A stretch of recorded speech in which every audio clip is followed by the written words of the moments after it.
Rebonjour. Vous allez toujours bien? Ah, toujours, malgré la pluie, toujours. Ah, il en faut. Il en faut peu pour être heureux.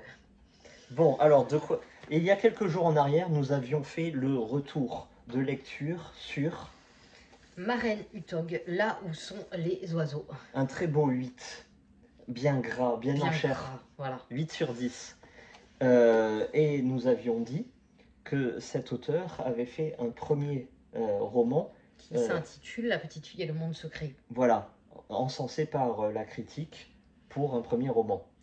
Mais là où c'est très bien tombé, c'est qu'on l'avait déjà. Et oui, on l'avait oublié.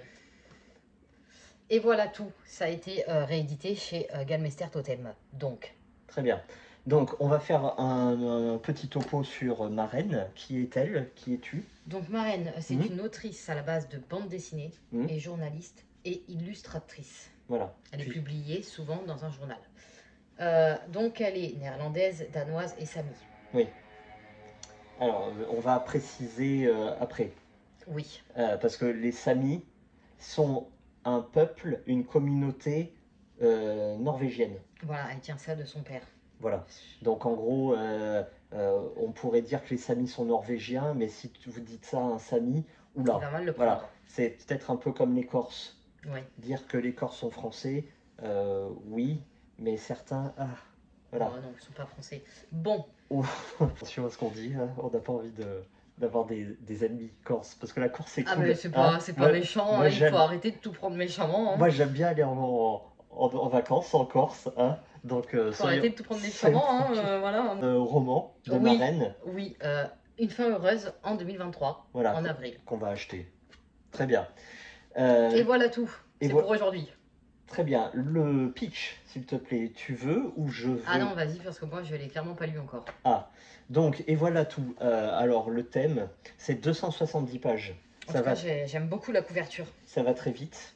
Moi, ce que j'avais pas repéré, c'est que la petite jeune fille fait un fuck. Ah ouais, Voilà, d'accord. voilà, Bah moi non plus. c'est Et pourtant, je l'ai regardé, hein. le petit détail qui met tout le monde à l'aise. Elle fait Voilà, un fuck. très Bah, bien.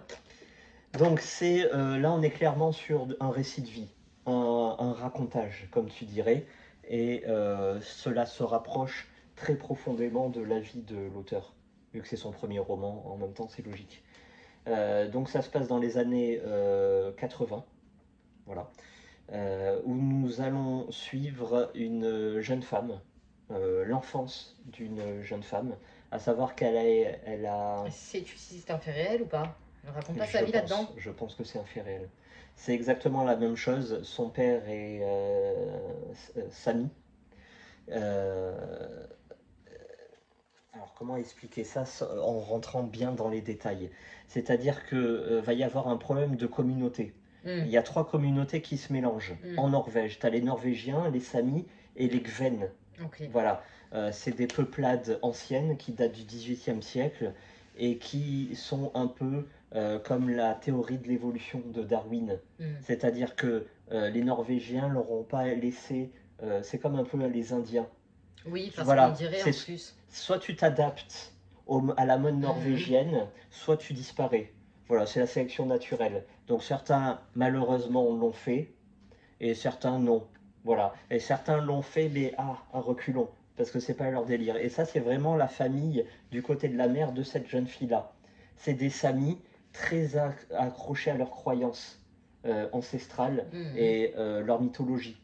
Ça fait penser un peu au film sur les golems, euh, les géants de pierre qu'on avait vu, tu te souviens? Voilà.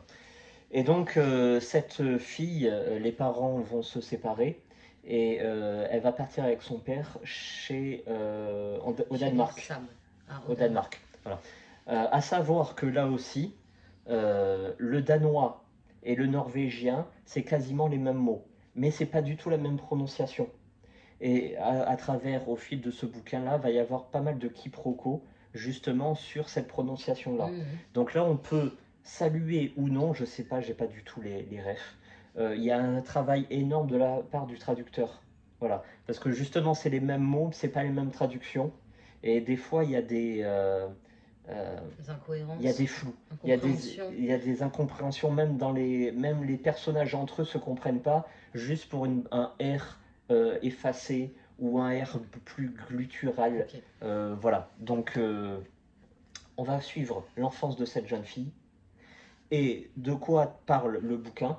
C'est cette fille qui, 25 ans après, retrouve sa mère en Norvège. Voilà, ça s'arrête là. Donc, c'est quoi? C'est du racontage, un C'est récit du de vie? racontage de vie, il n'y a pas de suspense, il n'y a pas de meurtre, il n'y a pas d'enquête, c'est de la littérature blanche. Bon. C'est très très bien écrit. Donc en fait, ma reine, C'est ta reine? c'est une pro pour raconter des contes, des histoires. Voilà. Une fois que tu es rentré dans le bouquin, pareil que le premier, je voulais en lire 5 pages et partir sur Zelda.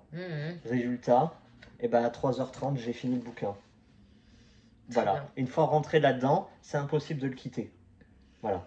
Il y a des passages qui sont longs. On va pas se le cacher. Par exemple, l'enfance de la jeune fille, des fois c'est long. C'est très long.